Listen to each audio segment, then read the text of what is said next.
കുട്ടിക്ക് എന്തെങ്കിലും തെറ്റിദ്ധാരണ സംഭവിച്ചതായിരിക്കും. ഒരു തെറ്റിദ്ധാരണയില്ല. ഈ ഡോക്ടർമാരുടെ തനി സ്വഭാവം എനിക്കറിയാം. ആർത്തിയാ. അവര് പഠിച്ചത് ലക്ഷങ്ങളും കോടികളും ചെലവാക്കിയിട്ടാ. അത് തിരിച്ചു കിട്ടിയേ പറ്റൂന്നുള്ള ആർത്തി.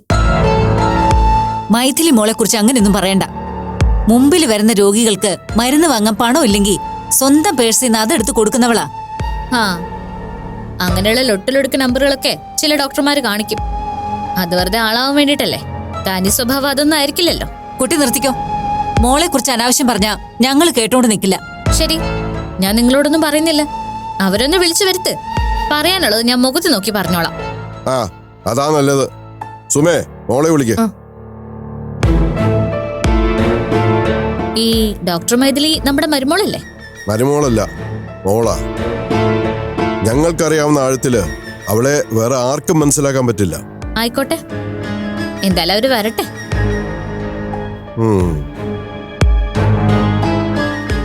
എങ്ങോട്ടാ? ആളുകളെ അറുത്തു മുറിച്ച് എത്ര സമ്പാദിച്ചിട്ടുണ്ടെന്ന് അറിയണ്ടേ? അത് വെച്ച് അളക്കാലോ ഡോക്ടർ മൈഥിലിയുടെ കൈപുണ്യത്തിന്റെ വില.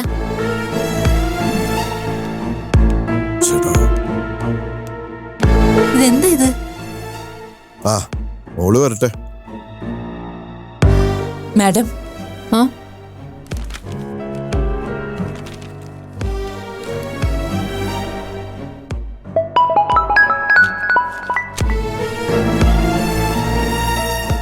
എന്താ സുമ? മാഡം, ഇവിടെ ഒരു പെണ്ണ് വന്നിട്ടുണ്ട്. മാഡം ചികിത്സിച്ച ഏതോ ഒരു രോഗിക്ക് എന്തോ പറ്റിയെന്ന് പറഞ്ഞിട്ട്. എന്റെ പേഷ്യന്റോ? അച്ഛനോടും അമ്മയോടും ഒക്കെ വലിയ തർക്കവാ. മാഡത്തിനോട് പെട്ടെന്ന് വരാൻ പറഞ്ഞു. ആ, ഞാനിപ്പോ വരാം. എന്താ മാഡം? വീട്ടിലൊരു പേഷ്യന്റിന്റെ റിലേറ്റീവ് വന്നിട്ടുണ്ട്. എന്തോ അത്യാവശ്യ കാര്യമാണ്. ഞാനൊന്ന് പോയിട്ട് വരട്ടെ. ശരി.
എന്താ എന്തു പറ്റി?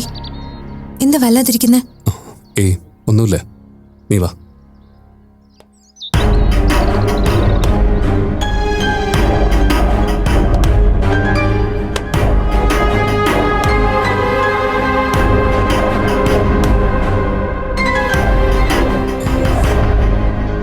നീ കുറച്ച് തണുത്ത വെള്ളം എടുത്തിട്ട് വാ.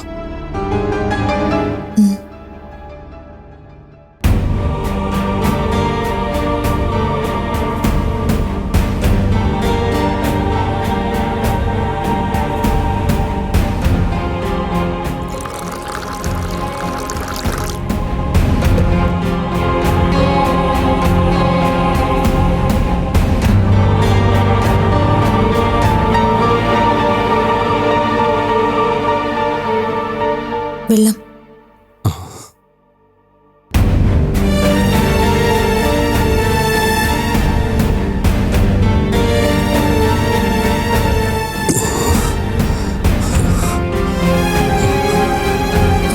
എന്താ ഇത്? എന്ത് പറ്റിയെന്ന് പറ. കേരളത്തില് തൊഴിലില്ലാത്തവരുടെ എണ്ണം എത്രയാണെന്ന് തനിക്കറിയോ? എനിക്ക് കൃത്യമായിട്ട് അറിയില്ല. ലക്ഷക്കണക്കിനുണ്ടാവും. 1 മണിക്കൂർ മുമ്പ് അവരുടെ പട്ടികയിൽ പുതിയൊരു മെമ്പർ കൂടി വന്നു. ഈ ഞാൻ.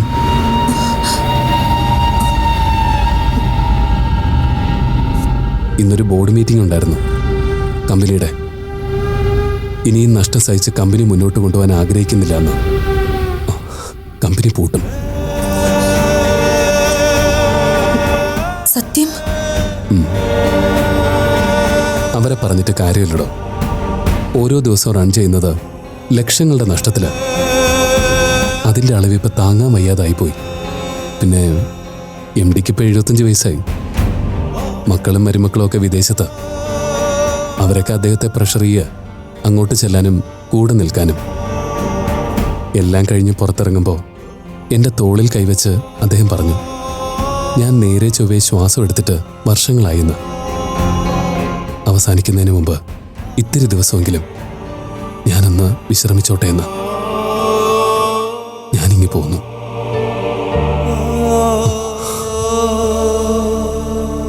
എനിക്കറിയാം വിഷമം എത്രയാണെന്ന്. പക്ഷേ ഇങ്ങനെ കൈവിട്ടു പോവല്ലേ. ചുറ്റും പെട്ടെന്നൊരു ഇരുട്ട് വന്ന് മൂടിയതുപോലെ. കൂലിപ്പണിക്കാരുടെ ജീവിതം മുതലാളിമാര് തീരുമാനിക്കുന്നത് വരെയല്ലേ ഉള്ളൂ. Leave it. നമുക്ക് വേറെ എന്തെങ്കിലും നോക്കാം. You are efficient. രഞ്ജിത്തിനെ കൈ നീട്ടി സ്വീകരിക്കാൻ ഇഷ്ടം പോലെ ആളുകൾ ഉണ്ടാവും. Thank you. പക്ഷേ പെട്ടെന്നങ്ങ് ആശ്വസിക്കാൻ പറ്റില്ല എനിക്ക്. കുറച്ചു നേരം താൻ എന്നെ വിട്ടേക്ക്. ഞാൻ ഇവിടെ നിന്ന് ഇരുന്നോട്ടെ. രഞ്ജിത്ത്, പ്ലീസ് ഡോ.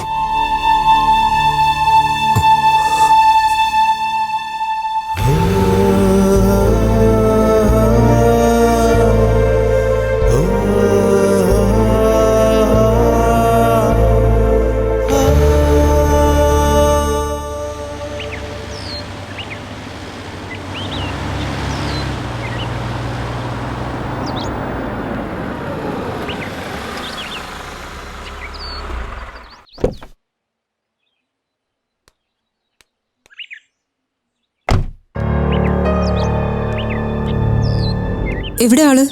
വീട് നടന്നു കാണണമെന്ന് പറഞ്ഞ് പോയിരിക്കുക. ഒരു വല്ലാത്ത സ്വഭാവം.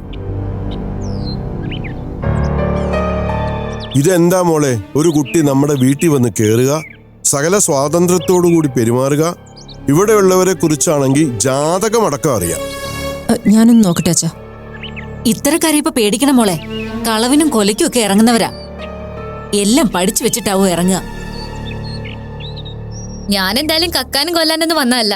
ആഹാ, നീയായിരുന്നോ?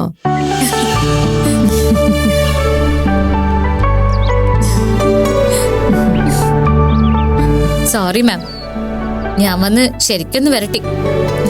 ഇത് ഞാൻ അറിയുന്ന കുട്ടിയാ, ഡോക്ടർ സ്നേഹ. അത് കൊള്ളാം. ഒരു പരിചയക്കാരി വീട്ടിലേക്ക് വരുന്ന രീതിയാണോ ഇത്? എന്റെ അങ്കിളെ, ജീവിതത്തിൽ ഒരു ത്രില്ല് വേണമെന്ന് കരുതുന്ന ആളാ ഞാൻ. അതിപ്പോ ചെന്ന് കയറുന്ന സ്ഥലമായാലും ശരി, ഒരാളെ പരിചയപ്പെടുന്നതായാലും ശരി, ഞാൻ എന്തെങ്കിലും ഒരു കുരുത്തക്കേട് കാണിച്ചിരിക്കും.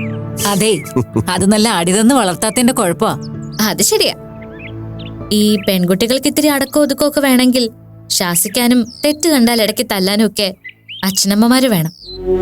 എന്റെ കാര്യത്തില് കുഞ്ഞുനാള് മുതല് ആ സ്ഥാനം കാലിയ. അമ്മ ഒറ്റ പോക്കങ്ങ് പോയി. അച്ഛാ, പിന്നെ ശരിക്കും ആരാ കക്ഷിന്നറിയോ? നമ്മുടെ അരുൺ ഇല്ലേ, ഡോക്ടർ അരുൺ. രണ്ടാളും തമ്മില് നല്ല ഇഷ്ടത്തിലാ.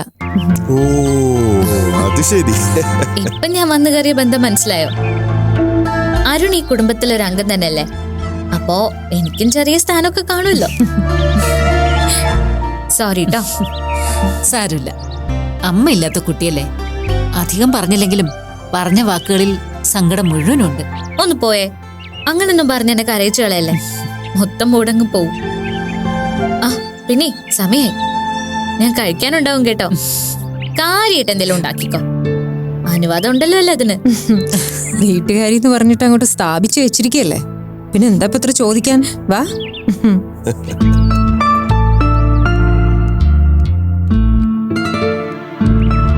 ഇപ്പോഴത്തെ കുട്ടികളുടെ കാര്യമൊക്കെ ഇങ്ങനെയാ. അല്ല, ചില പിറന്നാളാഘോഷവും കല്യാണത്തേത് നിശ്ചയിക്കലൊക്കെ കണ്ടിട്ടില്ലേ? എന്തൊക്കെ കോലാഹലങ്ങളാ കാണിച്ചു കൂട്ടുന്നേ. അത് വെച്ച് നോക്കുമ്പോ ഇപ്പൊ ഈ കൊച്ചു കാണിച്ചത് നിസ്സാരമാ. പണ്ടുള്ളവര് പണ്ടത്തെ രീതിയിൽ സന്തോഷിച്ചു, ഇപ്പൊ ഉള്ളവര് ഇപ്പോഴത്തെ രീതിയിൽ സന്തോഷിക്കുന്നു. അത്രേ ഉള്ളൂ. ഇരിക്ക്. ഞാൻ ഓവറായോ? ആയോ? കുറച്ച് ഓവറായിന്ന് തോന്നുന്നു. എന്നാലും ചേച്ചിയുടെ വീട്ടിൽ ആദ്യമായിട്ട് വന്നല്ലേ. ആ. ചേച്ചിന്ന് വിളിച്ച ഇഷ്ടായില്ലേ? ചേച്ചിന്ന് വിളിച്ച ആർക്കാ ഇഷ്ടമല്ലാത്തത്? കേൾക്കാൻ നല്ല രസമുള്ള വിളിയല്ലേ അത്? ഞാനേ അവൻ വിളിക്കുന്ന പോലെ വിളിച്ചതാ. ആര്? അരുൺ. അരുൺ അതിനെന്നെ ചേച്ചിന്ന് വിളിക്കാറില്ലല്ലോ. ഞാനേ അവൻ വിളിക്കുന്ന പോലെ വിളിച്ചതാ. ആര്? അരുൺ. അരുൺ അതിനെന്നെ ചേച്ചിന്ന് വിളിക്കാറില്ലല്ലോ. എന്നോട് പറയുമ്പോ ചേച്ചിന്നാ പറയാ. ചില നേരത്തെ മാഡെന്ന് പറയും. പക്ഷെ മാഡത്തെ ചേച്ചിന്ന് വിളിക്കരുതെന്ന് ഞാൻ ഉപദേശിച്ചിട്ടുണ്ട്. അത് കൊള്ളാലോ. എന്റെ മുന്നിൽ വെച്ച് തെറ്റിപ്പോലും അങ്ങനെ വിളിച്ചിട്ടില്ല. അരുണിന് പേടിയായിട്ടാ. പക്ഷെ മനസ്സില് ഡോക്ടർ മൈഥിലി നേരെ മൂത്ത ചേച്ചിയാ.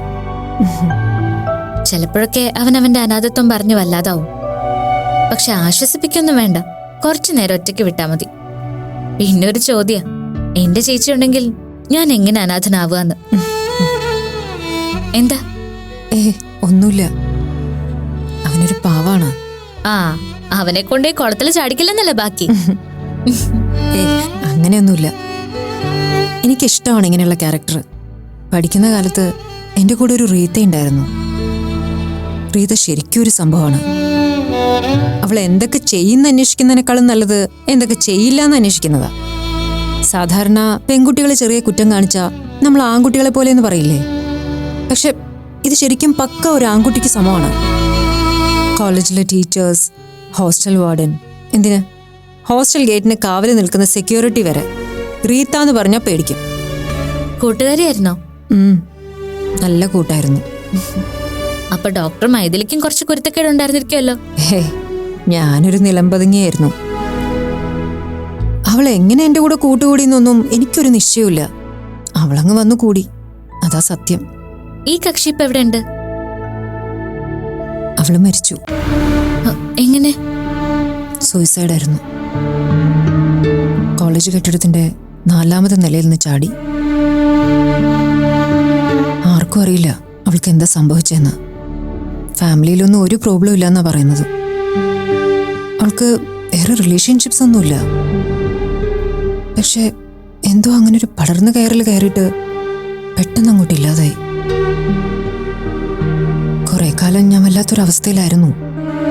പിന്നെ ഫൈനൽ ഇയർ ആയപ്പോ കുറച്ചൊക്കെ ഓക്കെ ആയി. എന്താ കാര്യം അറിയാൻ ശ്രമിച്ചില്ലേ? അറിയാത്ത കാരണങ്ങളാണ് പലപ്പോഴും പലരെയും കൊല്ലുന്നത്.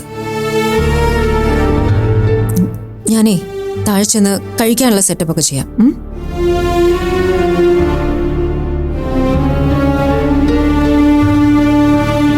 ഇല്ല, ഇനിയിപ്പോ നീ തിരിച്ചു വന്നിട്ടേ ഞങ്ങൾ യാത്രയുള്ളൂ. എല്ലാം വന്നിട്ടാവാന്ന് നീ തന്നെയല്ലേ പറഞ്ഞത്?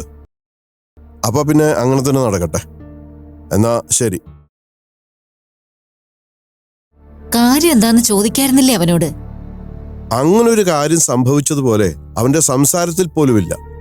തുടങ്ങിയപ്പോഴാവട്ടെ പിന്നെ സംസാരിക്കാന്ന് പറയുകയും ചെയ്തു. അവിടെ 100 കൂട്ടം കാര്യങ്ങൾക്കിടയിൽ എന്തിനാ പ്രശ്നമെന്ന് കരുതി. ആ അച്ഛനമ്മയും വരൂ, നമുക്ക് കഴിക്കാം. മോളെ, ഞാൻ ഈ നേരം വരെ സാരംഗിനോട് സംസാരിച്ചുകൊണ്ടിരിക്കുകയായിരുന്നു. സാരംഗ് വിളിച്ചോ? ആ, എല്ലാവരെയും ചോദിച്ചു. അല്ല, നിന്നെ വിളിച്ചില്ലേ അവൻ? ഇല്ല. അതെന്താ അവൻ ഇവളെ വിളിക്കാത്തെ? എന്നെ വിളിച്ച ഇവിടുത്തെ പൊട്ടും പൊടിയൊക്കെ പറഞ്ഞ് ഒരുപാട് സമയം കളയുന്ന സാരംഗിനറിയാം. അതുകൊണ്ട് കുറച്ചധികം സമയമുള്ളപ്പോഴേ സാരംഗ് എന്നെ വിളിക്കാറുള്ളൂ. എന്നിട്ട് സാരംഗ് എന്താ പറഞ്ഞത്? മറ്റൊന്നും പറഞ്ഞില്ല. മോള് പറഞ്ഞത് തന്നെയാ ശരിയെന്ന് എനിക്ക് തോന്നുന്നത്. അവനത് വെറും കളിവാക്കായിട്ട് തന്നെയാ പറഞ്ഞത്. അല്ലെങ്കിൽ ഇപ്പോ ഇത്രയും സന്തോഷത്തിൽ എന്നോട് സംസാരിക്കില്ലല്ലോ. ശരി അച്ഛാ, ഞാൻ പറഞ്ഞിട്ടും അച്ഛനമ്മയും പേടിച്ചില്ലേ? എന്തായാലും അവൻ ഇങ്ങ് വരട്ടെ. ഇത്തരം പേടിപ്പെടുത്തലുകളൊന്നും വേണ്ടാന്ന് പറയണം. കുടുംബജീവിതത്തിനകത്തല്ലേ ഇത്തരം സർപ്രൈസുകൾ. നിങ്ങൾ വാ, സ്നേഹമുണ്ട് കഴിക്കാൻ. അതൊരു വല്ലാത്തൊരു പ്രകൃതമുള്ള കുട്ടിയാണല്ലോ മോളെ. അല്ല മോളെ, ഞാൻ അടുത്ത് നിന്ന് കണ്ടിരിക്കുന്ന ഡോക്ടർ നീയാ. ഞാൻ കാണുമ്പോ മുതല് നിനക്ക് പക്വതയ്ക്ക് യാതൊരു കുറവുമില്ലായിരുന്നു. പക്ഷെ ഈ കുട്ടി... അവള് ചെറുപ്പമല്ലേ അമ്മേ? മാത്രമല്ല ഇന്നത്തെ കാലത്ത് ചെറുപ്പക്കാരല്ലേ, അവർക്ക് ജീവിതം ഒരു രസമല്ലേ. എന്തായാലും നിങ്ങൾ വാ.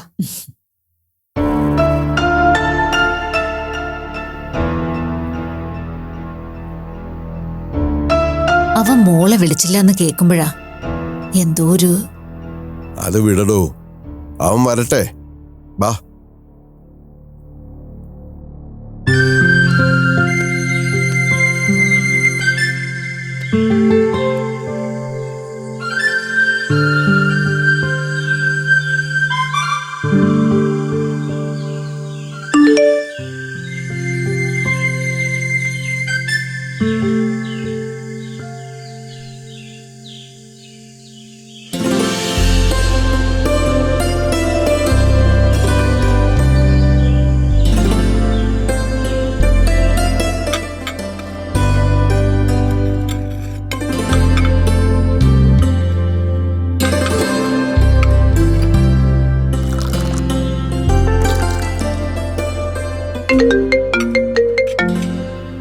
ആ അരുണ, ഫോട്ടോ കിട്ടിയതിന്റെ ടെൻഷനിലുള്ള വിളിയാ, ഞെട്ടിക്കാണും.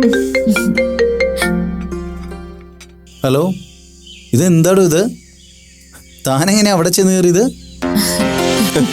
ഡോക്ടർ അരുണിന് ഏറ്റവും വേണ്ടപ്പെട്ട വീടല്ലേ, അപ്പൊ ഇവിടെല്ലേ കയറി പറ്റേണ്ടത്.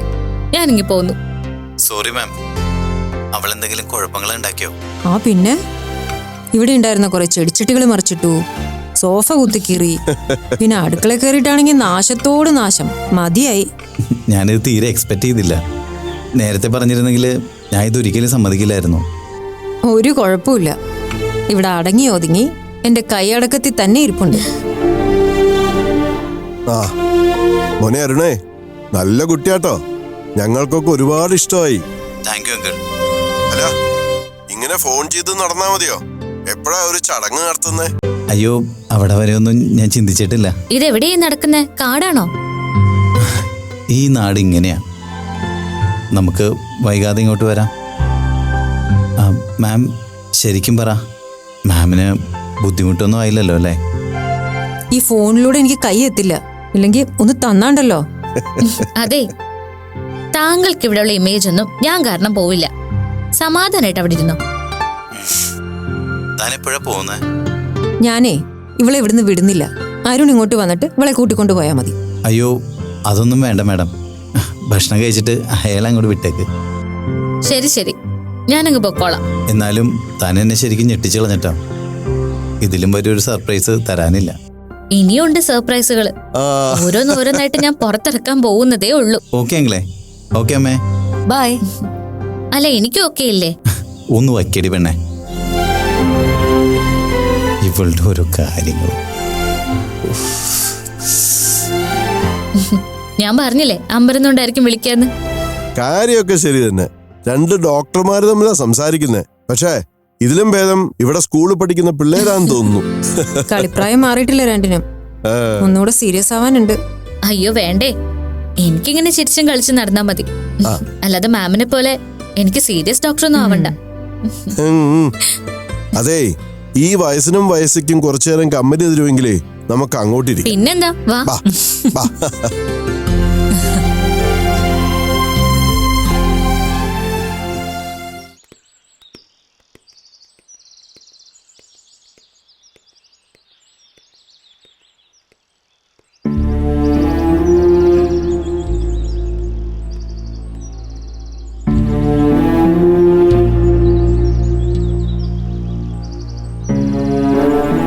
നീ എന്താടാ പിന്നിലേക്ക് നടക്കാണോ?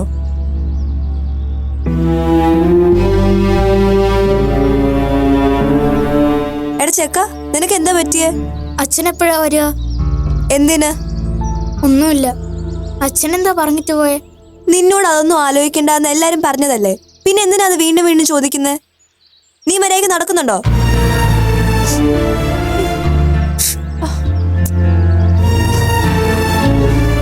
എടാ, എനിക്ക് പേടിയായിട്ടാ. അച്ഛൻ വന്ന ഒന്നുമില്ലാന്ന് പറഞ്ഞ എന്റെ വിഷമം മാറും. അച്ഛനെപ്പോഴാ വരിക പറ. നീ കരച്ചില് നിർത്ത്, കണ്ണു തുടക്ക്. എടാ, വഴിയിൽ നിന്നിങ്ങനെ കരയല്ലേ. അമ്മയ്ക്ക് എന്തോ ഒരു സങ്കടം ഉണ്ടെന്നറിയോ? ചേച്ചിക്ക് അമ്മയെക്കാളും ഇഷ്ടം അച്ഛനെയല്ലേ, അതാ മനസ്സിലാവാത്ത.